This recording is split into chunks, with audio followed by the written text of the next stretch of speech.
Top quality और consistent performance के लिए सिर्फ सिल्वर पंप्स एंड मोटर्स, नाम याद रखना।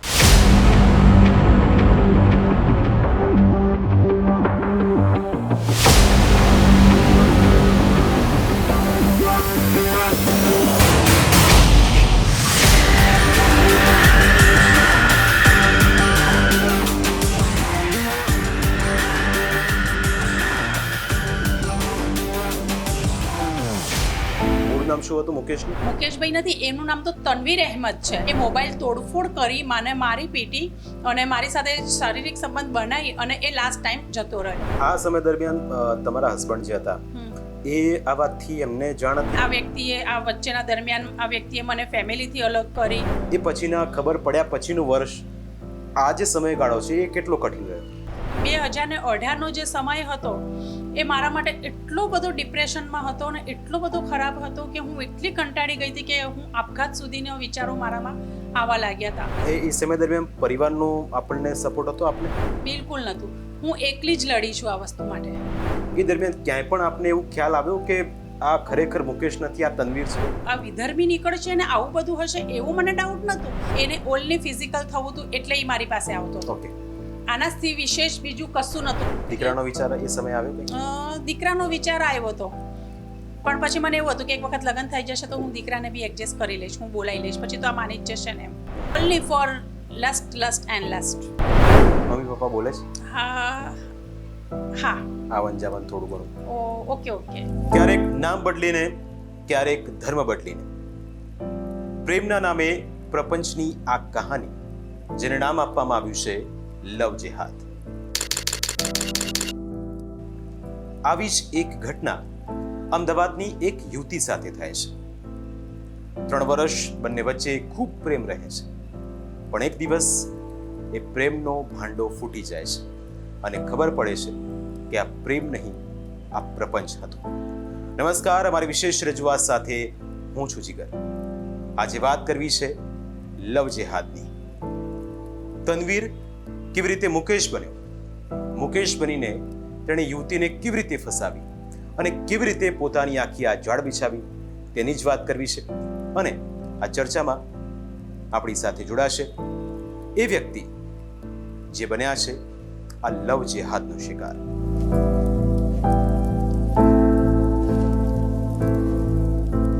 બેન, સૌથી પહેલા આપની સાથે શું થયું હતું, કેવી રીતે સંપર્કમાં આવ્યા, પહેલી વાર ક્યારે મુલાકાત થઈ હતી, અને એ વિસ્તારથી પહેલા જણાવો. હું મારા બાળકના એડમિશન માટે જિલ્લા પંચાયત ગઈ હતી, આરટીઈના એડમિશન માટે. ત્યાં 2-4 મહિના થોડાક અવર જવર કર્યા પછી મને ત્યાં એક કામ કરતા વર્કરે મને કહ્યું કે આપણે એક સાહેબ છે તો એ સાહેબને મળો એટલે તમારું કામ થઈ જશે. એટલે પછી એ સાહેબ જોડે મારે મુલાકાત થઈ, એ વ્યક્તિ જોડે મારી મુલાકાત થઈ.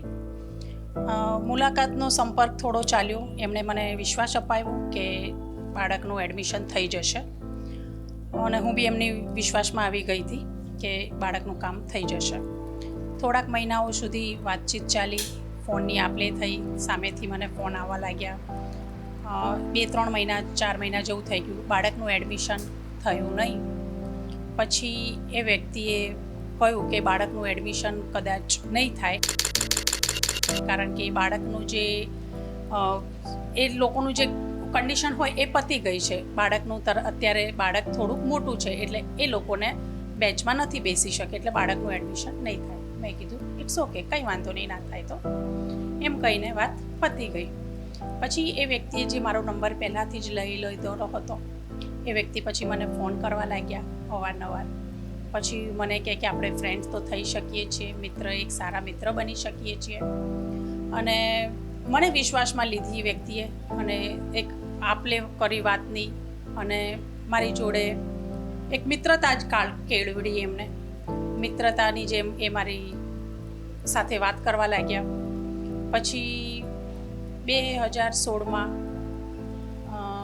14 ફેબ્રુઆરી હતી, મને અચાનક જ 2 વાગે ફોન આવ્યો કે આપણે એક મુલાકાત કરવી છે મારે તમારી જોડે. મેં કીધું હું અત્યારે ઘરે છું, હું અત્યારે ઘરેથી નહીં આવી શકું. તો મને ગમે તેમ કરીને કન્વિન્સ કરી અને અમારા એક ઓળખીતાના હતા મકાન, ત્યાં મુલાકાત કરી. મેં કીધું એક ઘર એમને સેલ કરવાનું છે, તો કે હા મારે ઘર જોવું છે, સેલ કરવાનું છે, એટલે હું પ્રોપર્ટી ડીલરમાં બી ઇન્ટરેસ્ટ રાખું છું, એટલે કદાચ જો મારે કોઈ હશે ઓળખાણમાં તો હું એ વ્યક્તિને વાત કરીશ. મેં કીધું સારું. એટલે મેં એમને એ મકાન બતાવવા માટે હું ત્યાં એમને લઈ ગઈ. ત્યાં એમને લઈ ગઈ એટલે ભાઈની બેસથી વાતો કર્યા અને થોડીક એ ભાઈની નિયત બગડવા લાગી.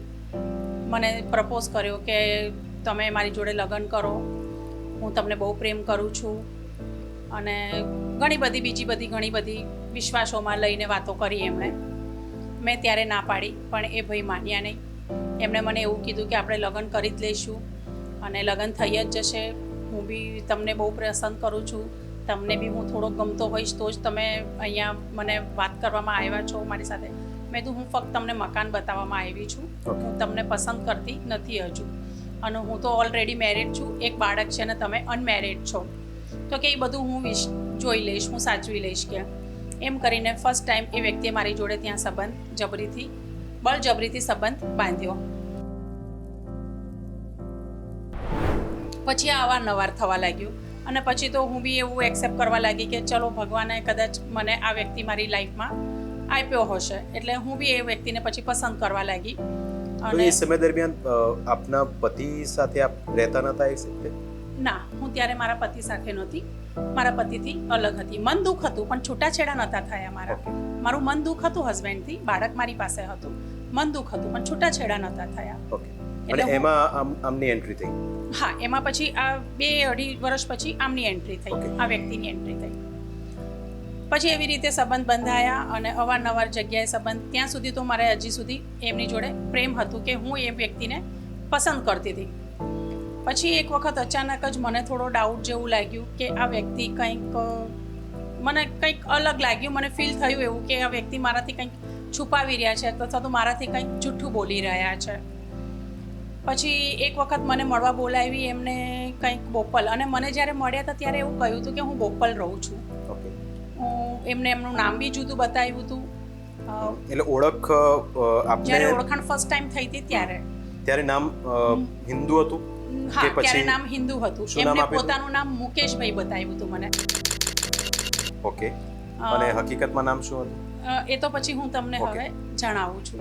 એટલે ત્યારે એમને એમનું નામ મુકેશભાઈ બતાવ્યું. ઓકે. અને મને કહ્યું કે હું બોપલ સાઈડ રહું છું. તો એટલે મને એવું જ હતું કે આપણે હિન્દુ જ છે ને બોપલ સાઈડ જ રહે છે, એટલે મને બી કોઈ વાંધો નહોતો. પછી કદાચ પ્રેમ કે સંબંધ આગળ વધે તેમાં મને બી કોઈ વાંધો નહોતો, કારણ કે મેરેજ તો એ ભાઈ કહેતા જ હતા કે મેરેજ તો કરવાના જ છે, એટલે લગ્ન તો કરવાના જ છે. પછી લગભગ 2016માં ડિસેમ્બરમાં એ મને મળવા આવ્યો, એટલે મને ડાઉટ થયું.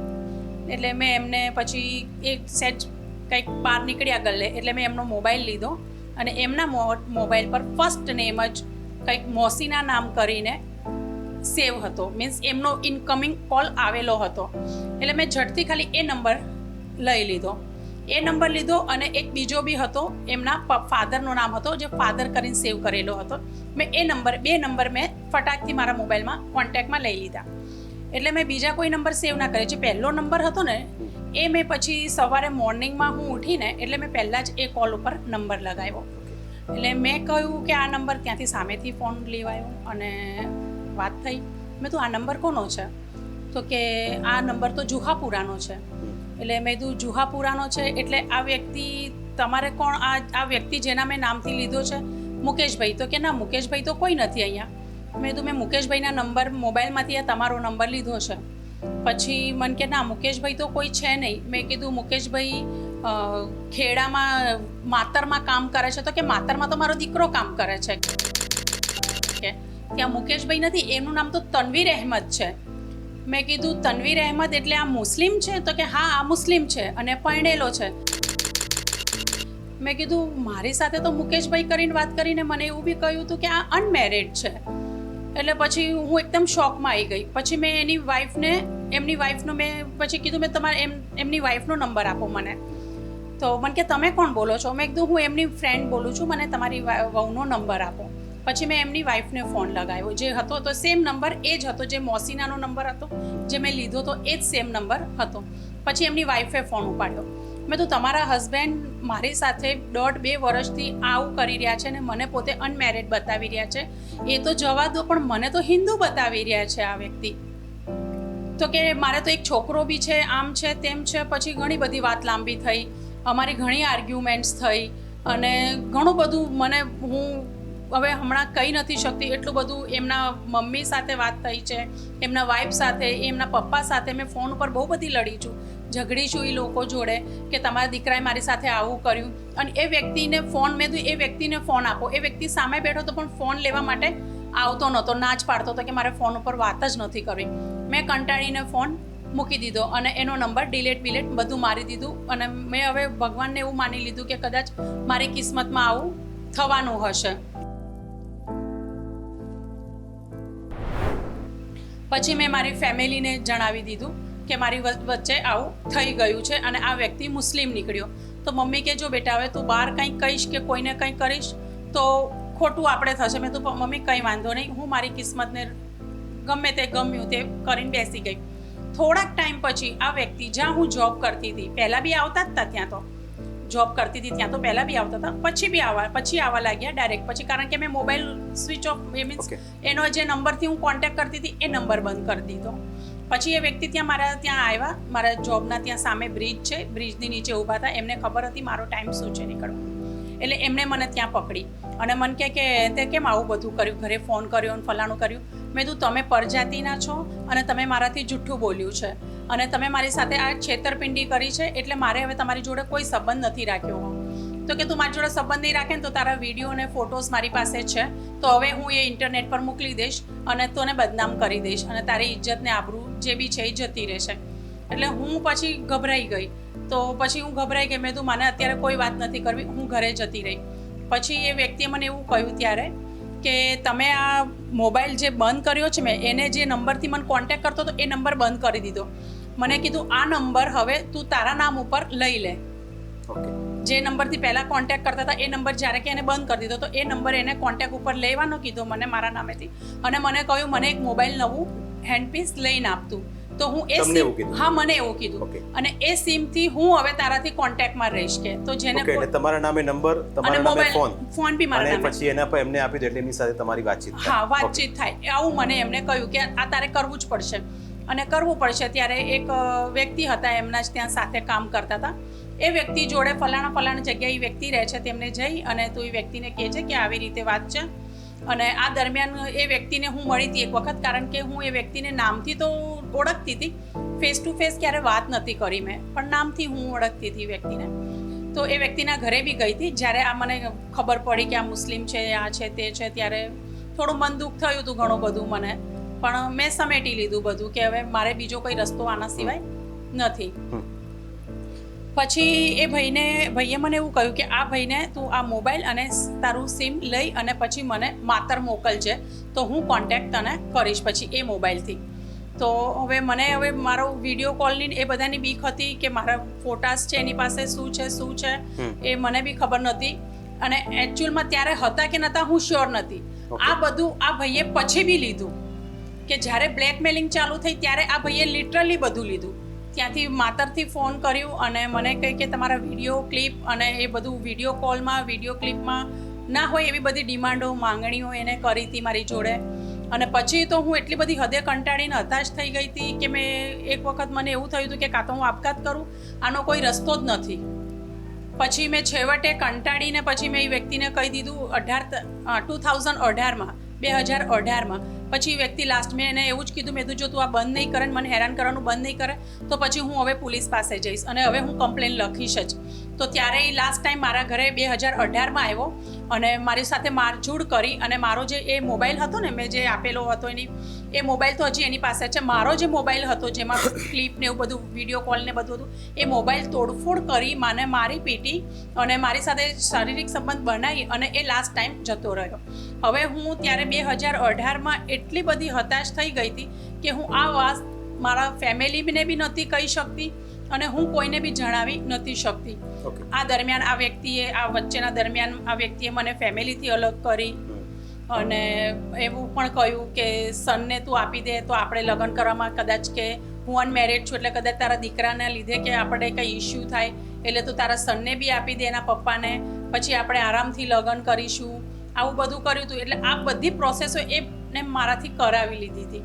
ઓકે, આ સમય દરમિયાન તમારા હસબન્ડ જે હતા એ આ વાતથી એમને જાણ હતી કે જ્યારે 2.5 વર્ષ પછી તમને સંપર્કમાં તહેરાન, શું નામ કીધું આપે એમનું, મૂળ નામ શું હતું મુકેશનું? તનવીર અહેમદ. તનવીર ને ખબર હતી કે આપ મેરિડ છો? યસ, મારું બાળક છે. ઓકે, અને બીજું કે આપને આપના પતિ છે એમની સાથે આ મુદ્દે કોઈ આપની વાતચીત થઈ એ સમય દરમિયાન? ના, આ ટાઈમમાં નથી થઈ. પછી જ્યારે મેં ડિસિઝન લીધું, એટલે આ વ્યક્તિ પછી 2018માં આવું બધું કરીને જતો રહ્યો, પછી હું કંટાળી ગઈ અને એને એ એકદમ કન્ફર્મ થઈ ગયો કે મારા જેટલા પ્રૂફ હતા મેં બધા જ રફ કરી દીધા છે, હવે ડિસ્ટ્રોય થઈ ગયા છે, એટલે આમની પાસે મારું હવે કંઈ નથી. અને છતાંય મને તો ધમકી અવારનવાર આપતો જ તો કે તું કંઈ કરીશ તો મારું કંઈ બગાડી નહીં શકે, મારા તો સારી ઓળખાણ ને બધી છે. અને હું બી એવું કે સાચી વસ્તુ છે, હવે આ બધું કરવા જઈશ તો હું બદનામ તો હું જ થવાની છું. ફેમિલી, ઘર, મારું બધું કરિયર બધું મારું જ ચોપટ થવાનું છે. એ વ્યક્તિનું તો થાય કે ના થાય, પણ મારું તો પહેલાં થશે ને. એટલે મેં એવું વિચાર કર્યો. પણ પછી એ 2018નો જે સમય હતો એ મારા માટે એટલો બધો ડિપ્રેશનમાં હતો ને એટલો બધો ખરાબ હતો કે હું એટલી કંટાળી ગઈ હતી કે હું આપઘાત સુધીના વિચારો મારામાં આવવા લાગ્યા હતા. પણ પછી હવે જે બી હતું મેં 1 વર્ષ સુધી મારા માઇન્ડને સેટ કર્યું, મેં મારી જાતને પ્રિપેર કરી કે મારે તો હવે જે કરવું છે એ કરવું છે, જે થવું તો આનાથી ખરાબ હવે કશું થવાનું નથી. હવે ફેમિલીના બી અપોઝિટ મારે જવું પડશે, કારણ કે મારા ફેમિલી કોઈ દિવસ મને FIR કરવા માટે સપોર્ટ નહીં કરે. ઓકે, 100% નહીં કરે. અને એ લોકો મારાથી તો છૂટા થઈ જ જશે અને એ લોકો મને કહી દેશે કે તારા આવું થયું છે તો હવે તું જાણે ને તારું કામ જાણે, પણ બાકી અમારાથી રિલેશન રાખવું હોય તો તું આ FIR નહીં કરે. ઓકે, પછી એ સમય દરમિયાન પરિવારનો આપણને સપોર્ટ હતો આપને? ના, બિલકુલ નહોતું. હું એકલી જ લડી છું આ વસ્તુ માટે. હું એકલી જ, જેટલી મને ખબર પડતી હતી હું મારી જાતે એકલી જ લડી છું. મેં કમ્પ્લેન પછી મેં જાતે મારી બસ થોડી કાયદાકીય જાણકારી, થોડાક મિત્રો હતા એમનાથી લીધું કે આ થયું. 1 વર્ષ પછી મેં FIR લખાવી છે. ઓકે, એટલે 2016માં આ થયું, 2 વર્ષ આપ સાથે રહ્યા, 18માં એકદમ સિચ્યુએશન બગડી અને પછી મેં 2019માં મેં કમ્પ્લેન લખાવી છે FIR. ફરવરીથી ચાલુ કરી છે મેં કમ્પ્લેન લખાવવાની, પણ પોલીસ બી તો એવા સીધા છે નહીં આપણા કે તરત જ FIR લખી લે કે એવું. એમને બી મને બહુ હેરાન કરી છે, 3-4 મહિના જેવું મને બહુ હેરાન કર્યા છે. પછી એપ્રિલમાં પછી જઈને મારી FIR લખાઈ છે. ઓકે, અને એપ્રિલ 2019? હા, 2019માં FIR લખાઈ છે. પછી કમિટી બેઠી નડિયાદમાં છે જે છે તે, પછી થોડા મને વકીલો સારા મેં મારા પર્સનલ રાખ્યા હતા, એટલે પછી એમને સારું એવો કેસ લડ્યો. ત્યાં કમિટી બેઠાઈ હતી, ફાસ્ટ ટ્રેક બેસાડ્યું હતું, કોર્ટ બેસી હતું. જ્યારે આપ અને તનવીર મળતા હતા ત્યારે આપને એ 2 વર્ષના સમયગાળા દરમિયાન ક્યારે એવું લાગ્યું કે હું જે વ્યક્તિને મળી રહી છું એ વ્યક્તિ ખરેખર એ જ છે, કે પછી એણે મુકેશ નામ તમને બતાવ્યું? તો એ 2 વર્ષના સમયગાળા દરમિયાન તમારી સાથે જેટલો પણ એમનો સંપર્ક થયો એ દરમિયાન ક્યાંય પણ આપને એવું ખ્યાલ આવ્યો કે આ ખરેખર મુકેશ નથી, આ તનવીર છે? ના, બિલકુલ નહીં. જ્યાં સુધી મને એ રાત્રે જ્યારે મને ડાઉટ થયો, એ કેવી રીતે મને ડાઉટ થયો હતો, મને એવું નહોતું કે આ ધર્મ જે એનો જુદો છે, મને બીજું એવું હતું કે કદાચ બીજું એને ક્યાંક અફેર્સ ચાલતું હશે. મને એવો ડાઉટ હતો, આ વિધર્મી નીકળશે અને આવું બધું હશે એવું મને ડાઉટ નહોતું. મને એવું હતું કે આનો અફેર ક્યાંક બીજે ચાલતો હશે, એટલે મેં એનો મોબાઈલ ચેક કર્યો હતો અને એનામાં એમના ફાધરનો નંબર મને મળ્યો. નહીં તો ખબર નહીં મને ખબર પડત બી કે ના પડત એમ. બિલકુલ. એમના વ્યવહારમાં, કોઈ દિવસ એ વ્યક્તિના વ્યવહારમાં ના, કોઈ દિવસ આપને એવું ક્યારેય લાગ્યું નહીં કે ના આ તનવીર છે? તમારા તહેવારોમાં સાથે રહેતા હતા? તહેવારો એવા, જો એ વ્યક્તિના મનમાં ખોટ હતી, એ પ્રેમ નહોતો, એટલે એ તો ભૂલી જ જવાનું કે તહેવારોમાં એ હોય. એને ઓનલી ફિઝિકલ થવું હતું એટલે એ મારી પાસે આવતો હતો. ઓકે, આનાથી વિશેષ બીજું કશું નહોતું. ના ક્યાંય બહાર ફરવાનું, ના ક્યાંય જવાનું, ક્યાંય આવવાનું જવાનું કશું જ નહોતું. પ્રેમ આવો ના હોય. એટલે એને કંઈક બીજી જ મારાથી ઓલી હતી લાલસા. અને આમ દેખાવે આપ એનાથી ઇમ્પ્રેસ એ વખતે કેવી રીતે થયા? તમને એવું લાગ્યું કે આ વ્યક્તિમાં કંઈક છે, અથવા તો એની સ્ટાઇલ, એની કંઈક એ પ્રકારની રીત, એવું આપણે? બિલકુલ. જો એ ટાઈમમાં હું સિંગલ હતી, મીન્સ મેં હસબન્ડથી તો દૂર જ હતી, એટલે એક લેડીઝને શું જોઈએ કે કેરિંગ, અને થોડુંક સાચવે, વાતમાં તમને ફોન કરીને પૂછે તમે શું કરો છો, શું નહીં કરતા. એટલે એનો કેરિંગ નેચર હતો, 100% હતો કેરિંગ નેચર. જ્યારે જો એને ફસાવવાની હતી મને તો 100% કેરિંગ નેચર હતો. હું ક્યાં છું, ક્યાં નથી, જોબ ઉપર કેટલા વાગે ગઈ, ઘરે કેટલા વાગે ગઈ, આ બધાની ડિટેલ્સ એ રાખતો હતો. અને વારે ઘડીએ ફોન કરતો હતો. એટલે મને એ કેરિંગ નેચર ગમ્યો હતો. બાકી એના રૂપ રંગ ઉપરથી ના, હું ઇમ્પ્રેસ નથી થઈ, એના રૂપ રંગથી ઇમ્પ્રેસ નથી થઈ, એના કેરિંગ નેચરથી ઇમ્પ્રેસ થઈ હતી. બહુ એમની કેરિંગ નેચર બહુ હતો એમનો. ઓકે, આપ કહો છો કે ઓફિસમાં આપ ગયા ત્યારે એક સર હતા, એમણે તમને એક વ્યક્તિનો નંબર આપ્યો. એ વ્યક્તિએ પણ આનું નામ મુકેશ જ કહ્યું હતું આપને? ના, સાહેબ, એક સાહેબને મળાવું છું હું તમને. એ સાહેબ તમારું કામ કરી આપશે. નામ નહોતું આપ્યું એમને મને. નામ તો એમને તો એન્ડ સુધી મને નહોતું આપ્યું. પછી જ્યારે મને ખબર પડી ત્યારે મેં એ ભાઈને ફોન લગાવ્યો હતો, ત્યારે મેં એ ભાઈને કહ્યું હતું. તો એ ભાઈએ ત્યારે મને એવી સફાઈ આપી કે હવે મેં તો તમને એક સાહેબથી મળાવ્યા હતા, ભાઈ તમે એ સાહેબ તમને શું કરે છે, શું નહીં કરતા, મને તો કંઈ ખબર નથી કે હવે આના માટે કે એ ભાઈ એવું કંઈ ફરી ગયા, મીન્સ કે એમને બચી ગયા, એ સાઈડમાં થઈ ગયા. એટલે એ બધું જાણતા હતા ખરા? હવે એ ભગવાન જાણે. હવે ઓકે, એ સમયગાળે એ તમે જે પસાર કર્યો એ કેટલો કઠિન હતો, કેવા કેવા પડકારો આવ્યા, પરિવારનો સાથ ન હતો, આપ જે કહો છો કે 2.5 વર્ષ તો એમની સાથે સંપર્ક હતો, પણ એ 2.5 વર્ષ દરમિયાન તમે તમારા પતિ સાથે પણ સંપર્કમાં ન હતા. એ 2.5 વર્ષ, એ પછીના ખબર પડ્યા પછીનું વર્ષ, આ જે સમયગાળો છે એ કેટલો કઠિન રહ્યો? જો પહેલાનો સંપર્ક હતો ને 1.5 વર્ષનો, એ એવું હતું કે એને એના કામ કઢાઈ નાખ્યા. મીન્સ કે મારી સાથે શારીરિક સંબંધ બંધાયા, પ્લસ મને ફેમિલીથી અલગ કરાવી, પ્લસ મને બાળકથી અલગ કરાવી, બાળક બી અપાવી દીધું, મને ડિવોર્સ કરાવ્યા. કોને અપાવ્યું? મારા હસબન્ડને. ઓકે, બાળક એને અપાવી દીધું, મને ડિવોર્સ કરવાનું કહ્યું, મારે ડિવોર્સ થઈ ગયા, ફેમિલીથી હું અલગ થઈ ગઈ. અલગ આવીને તું રહે, તો હું એવી રીતે ફેમિલીથી બી અલગ થઈ ગઈ. એટલે 1.5-2 વર્ષ એને આ જ કામ કર્યા, અને જેમાં એ 100% સક્સેસ થયો. જેમ એને કહ્યું એ રીતે હું કરતી ગઈ, અને એનામાં એ સક્સેસ બી થયો, એટલું એને કર્યું ચૂક્યો. અને પછી જ્યારે ખબર પડી ત્યારે બ્લેકમેલિંગ ચાલુ થઈ. જ્યારે મને ખબર પડી પછી મેં ફેમિલીથી માફી બી માંગી કે મારાથી આવી ભૂલ થઈ ગઈ છે, આ છે તે છે. અને બ્લેકમેલિંગ ઓરિજિનલ પછી ચાલુ થઈ છે. કોઈ પૈસાની માંગણી? પૈસાની માંગણી તો ના, નથી. પરિવારને ધમકી કેવું? મને ધમકી, પરિવારને નહીં, મને ધમકી. કેવા પ્રકારની ધમકી? એવી કે તું કોઈને કહીશ ને તો પછી તું તો બહાર નીકળે જ છે, મને ખબર છે તારા બધા રસ્તા કયા છે, તું ક્યાંથી આવે છે, ક્યાંથી જાય છે, અને તું મને બગાડી તો કંઈ શકીશ જ નહીં મારું, એવું એમ. એટલે તું મને તો કંઈ કરી જ નહીં શકે, તું જઈ જ્યાં બી કમ્પ્લેન કરીશ ત્યાં મારું હું ચલાવી લઈશ, મારું એડજસ્ટ થઈ જશે, હું સેટઅપ કરી લઈશ મારું.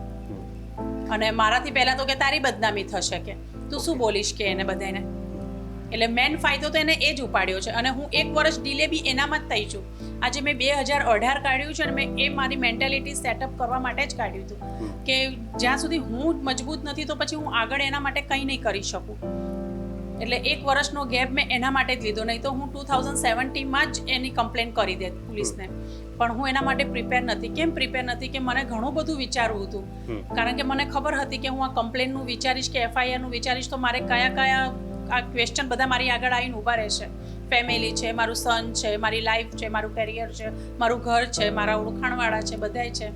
એટલે મેં આ બધું બહુ વિચારીને 1 વર્ષ મેં બહુ જ આ 1 વર્ષ તો મેં બહુ જ ડિપ્રેશનમાં કાઢ્યું છે. એ જ્યારે સંપર્કમાં આવ્યા અને તમને આ બધી વાતો કરીને તમે, મને લાગે છે કે પ્રેમ થઈ જ ગયો હતો તમને, તો એ વખતે સંતાનનો વિચાર, ફેમિલીનો વિચાર, પતિનો વિચાર, એ વિચાર મનમાં આવ્યો હતો કે પછી જેમ બધા કહે છે કે પ્રેમ આંધળો હોય છે, શું આ વાત? ના, પ્રેમ આંધળો હોય છે નહીં, એવું વસ્તુ નથી. પ્રેમ આંધળો હોય છે નહીં. ત્યારે તો એણે મને એવું કહ્યું હતું ને કે હું જ હસબેન્ડ છું, લગ્ન આપણે કરવાના જ છે. એટલે પતિને એઝ એ પતિ તો હું એને જ માનું ને, આજે હા, વિશ્વાસ, ટ્રસ્ટ, હું તો એને જ પછી પતિ માનવાની છું. કારણ કે એણે મને, આપણે કહ્યું હતું કે એને લગ્ન આપણે કરી લઈશું, તો પછી તો ત્યારે મારે પતિ તો માટે એ જ હતો, એટલે જ તો પછી મારી સાથે કંઈ કરી શક્યો ને. જો હું એને પતિ ના માને તો પછી કંઈ થવાનું જ નહોતું. દીકરાનો વિચાર એ સમય આવ્યો? કંઈ દીકરાનો વિચાર આવ્યો હતો, પણ પછી મને એવું હતું કે એક વખત લગ્ન થઈ જશે તો હું દીકરાને બી એડજસ્ટ કરી લઈશ, હું બોલાવી લઈશ, પછી તો આ માની જ જશે ને એમ. કારણ કે એટલીસ્ટ એને તો ખબર છે કે મારો દીકરો છે એમ. એટલે પછી મેં તો હું એને સેટ કરી લઈશ, બોલાવી લઈશ. અને આ સમયગાળા દરમિયાન જ્યારે આપની એમની સાથે વાતચીત થતી હતી, ત્યારે એ રૂટીન તમારી સાથે જ રહેતા કે પછી ના, બિલકુલ આવન જાવન ચાલુ ના રહેતું? ના બિલકુલ નહીં. એ લગભગ જોબ ઉપરથી ત્યાંથી ખેડાથી આવતા હતા, જતા હતા, અને આ સાંજના ટાઈમે જ આવતા હતા, મીન્સ એમની જોબ પૂરી થાય ત્યારે જ,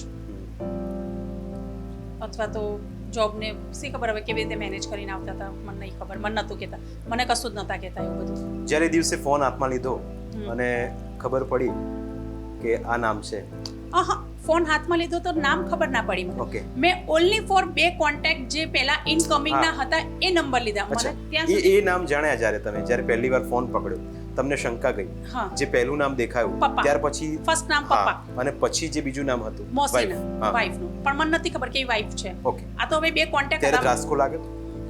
ના, ત્યારે મને ધ્રાસકો ન લાગ્યો.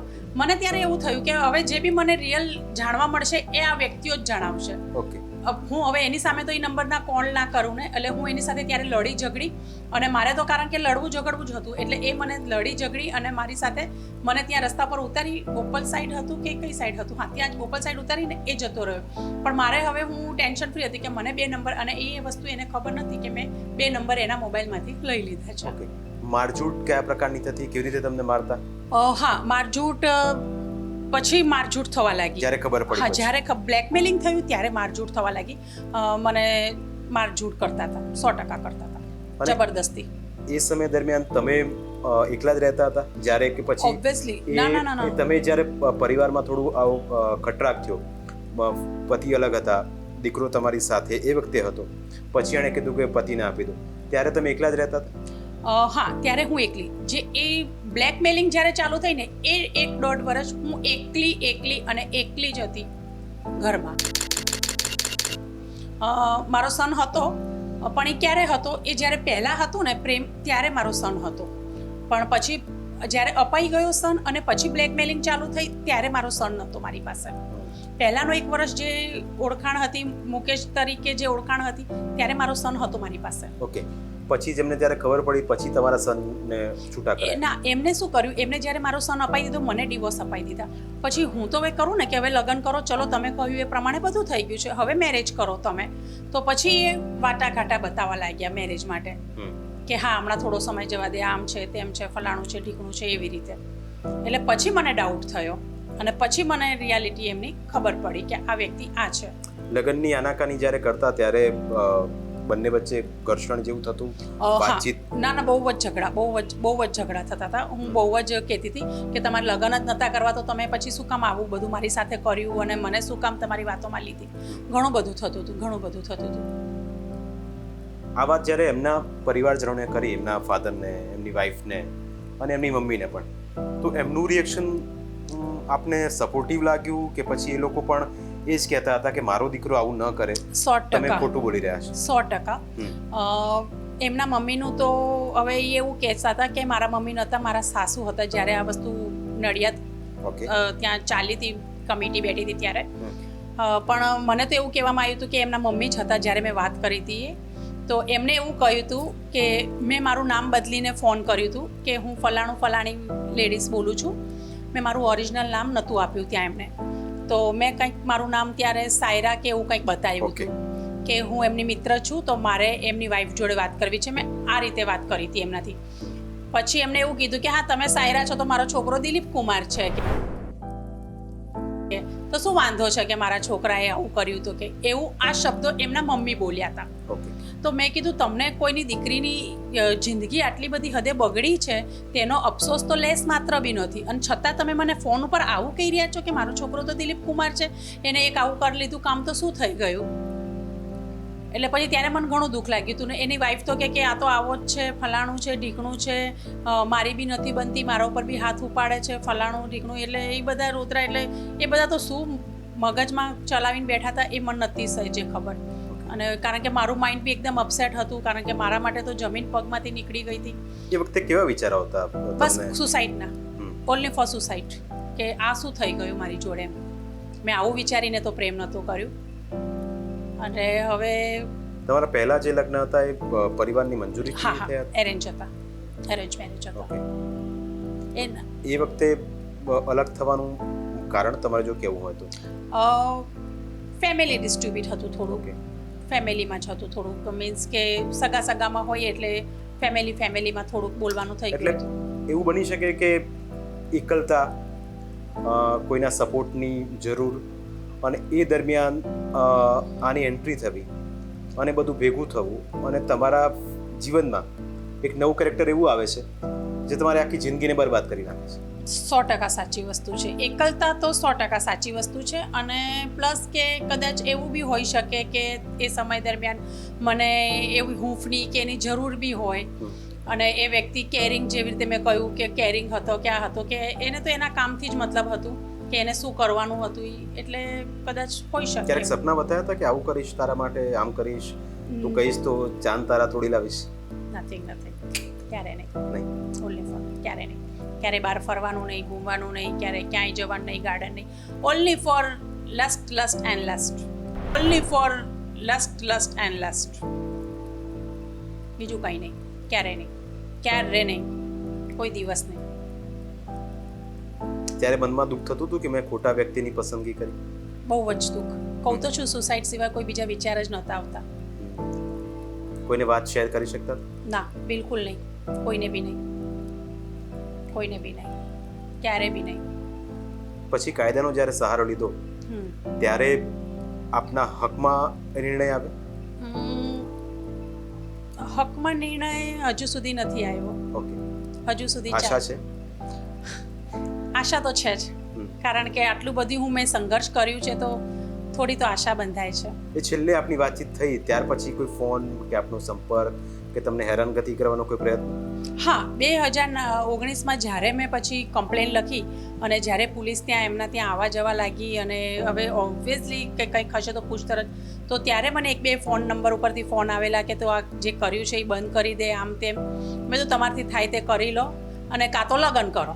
બેમાંથી એક વસ્તુ કરો, કાં તો લગ્ન કરો, કારણ કે મને ખબર હતી કે લગ્ન તો હવે થશે નહીં, અને હું કરું બી નહીં હવે તો પરધર્મી જોડે. પણ મને ખબર છે કે હવે એ વ્યક્તિને હું ચોખ્ખું કહી દઉં કે હવે કાં તો તું નથી, કાં તો હું નથી. હવે તો હું બી પછી મજબૂત એટલી બધી બની ગઈ છું કે મેં હવે પછી બધું જ ત્યજી દીધું હતું કે ભલે હવે કોઈ બી રહે કે ના રહે, પણ મારે તો આ વ્યક્તિને હવે મારે કંઈક તો કરવું પડશે આ વ્યક્તિ જોડે. ઓકે. અત્યારે તમે એકલા જ રહો છો? ના, હવે તો મારો સન, મેં બધું બહુ જલ્દી રિકવર કરી નાખ્યું છે. બધું થઈ ગયું છે. ફેમિલીનું મનમેળ બી થઈ ગયો છે. હવે થોડો સમય મારા માટે બહુ ટફ હતો. 2018, 19, 20 3 વર્ષ મારા માટે બહુ જ આકરા હતા. દીકરાનો સપોર્ટ કેવો? સપોર્ટ કોઈનો નથી, પણ હા એક હૂંફ છે. હા, બસ એમ કે મારી જોડે કંઈક છે, બસ. હા, છે હૂંફ બી પ્લસ અને ફેમિલી બી કે મમ્મી પપ્પા બોલે છે? હા, આવન જાવન થોડું ઘણું? ઓકે. પણ એમ થાય કે કોઈક હવે છે? હા, ઓલું જે એકલી હતી, મને એકલી કરી દીધી હતી ને, જે કે બધાથી મારો સંપર્ક બેહોણી મને કરી દીધી હતી, બધાથી મને અલગ ત્યજી દીધી હતી. પછી આ એની મનમાની કરી શકે, કારણ કે હું કોઈને કશું શેર ના કરી શકું, પછી આ એની મનમાની જેમ કરે તેમ. એ ટાઈમ બહુ ખરાબ હતો મારો. એ 3 વર્ષ? એ 3 વર્ષ મેં બહુ જ ખરાબ વિતાવ્યા છે, બહુ જ અતિશય. ભગવાન કોઈને બી ના બતાવે એવા સમય. બિલકુલ.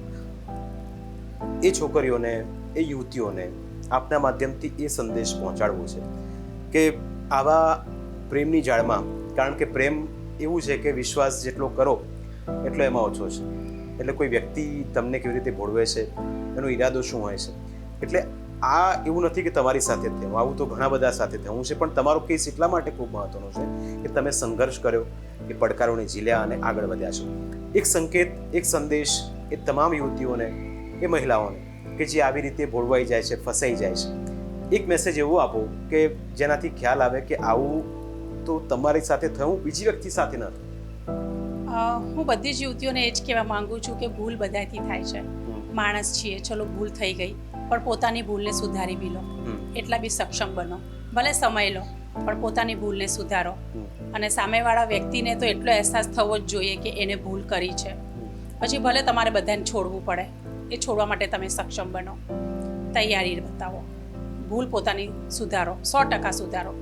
પણ અત્યારે એવું નથી થતું. અત્યારની સ્ત્રીઓ જોડે, જેની જોડે બી આવું થતું હોય છે, એ કાં તો ચૂપ થઈ જતી હોય છે સમાજના ડરથી, ફેમિલીના ડરથી, કે પોતાના જ. હા, સાચી વાત. એ કોઈ બી છોકરી ના કરે, અને કાં તો પછી આપઘાત કરી લે. કોઈ ઓપ્શન ના મળે તો છેવટે આપઘાત કરી લે. નથી હોતું કે કોઈને કેવી રીતે આપઘાત કર્યો કંઈ ખબર જ ના પડી, પણ એના મનની વ્યથા એ જ જાણતી હોય કે એને કેમ આપઘાત કર્યો હશે. એના માટે કોઈ દરવાજા જ નહીં રાખ્યા હોય, જેમ કે આણે મારે માટે કોઈ દરવાજા નહોતા રાખ્યા. પણ હું હિંમત નહોતી હારી, કારણ કે હિંમત હારી જ્યારે મારું બધું જ ખોવાઈ ગયું ને ત્યારે મને ખબર પડી કે હવે મારે ખોવા માટે કંઈ નથી હવે, પણ હવે મારે કંઈક કરવું છે. કારણ કે મારે ખોવા માટે હવે કશું રહ્યું જ નહોતું, મેં બધું જ ખોઈ ચૂકી હતી હું. એટલે પછી મારામાં હિંમત આવી ને મારે 1 વર્ષ જે 1.5-2 વર્ષ મેં કાઢ્યા છે, બહુ જ આકરા કાઢ્યા છે, બહુ જ કઠિન.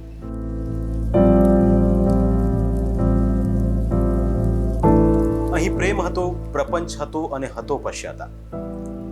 કારણ કે જે વ્યક્તિ પર તમે ભરપૂર વિશ્વાસ મૂકો અને એ જ વ્યક્તિ જ્યારે તમારો વિશ્વાસઘાત કરે ત્યારે એના કરતાં સૌથી મોટો આઘાત બીજો કોઈ ન હોઈ શકે. તેમને આત્મહત્યાના વિચાર આવ્યા, તેમને પરિવારથી વિખૂટા પડી જવાના વિચાર આવ્યા, કારણ કે પ્રેમ તેમણે દિલથી કર્યો હતો. આવું બીજી યુવતીઓ સાથે ન થાય, બીજી મહિલાઓ સાથે ન થાય, એટલું જ દર્શાવવાનો અમારો પ્રયત્ન હતો. કારણ કે અહીં જાગીશું તો જ આવા પાપીઓથી આપણે બચી શકીશું. અમારી વિશેષ રજૂઆતમાં અત્યારે બસ આટલું જ. ફરી મળીશું આપને સ્પર્શતા મુદ્દા સાથે. ત્યાં સુધી રજા આપશો. નમસ્કાર.